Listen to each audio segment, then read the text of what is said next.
আসলে আজকের এই আয়োজনটা অনেক প্রশংসনীয় একটা আয়োজন ছিল। কারণ আমাদের উখিয়া উপজেলার এবং কক্সবাজার জেলার অনেকগুলো তরুণদেরকে নিয়ে আজকে এখানে এনজিও ফোরাম একটি আয়োজন করেছে, যেটার মাধ্যমে তারা একটি সচেতনতার বার্তা এখানে সবাইকে দিতে চাচ্ছে। সেটা হচ্ছে আমরা আমাদের বাংলাদেশের সবচেয়ে বড় সম্পদ সমুদ্রকে আমরা রক্ষা করব এবং সমুদ্রের পাড়ে যে ময়লাগুলো থাকে সেগুলো আমরা নির্দিষ্ট স্থানে ফেলবো, এবং সবচেয়ে বড় যে শিক্ষণীয় বিষয়টি সেটি হচ্ছে আমরা আমাদের সমুদ্র সৈকতকে নোংরা করব না। কারণ আমাদের সমুদ্র সৈকতের সাথে আমাদের বাংলাদেশের অর্থনীতির বড় একটা অংশ জড়িত আছে।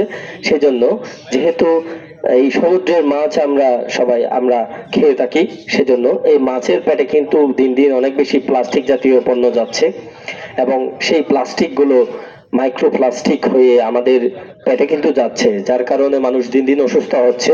তাই এই যে সমুদ্র পাড়ে ময়লা ফেলার যে বিষয়টা আছে সেটা কিন্তু ছোট একটা বিষয় না, সেটা দিন দিন একটা অনেক বড় পরিসরে আমাদের ক্ষতি করে যাচ্ছে।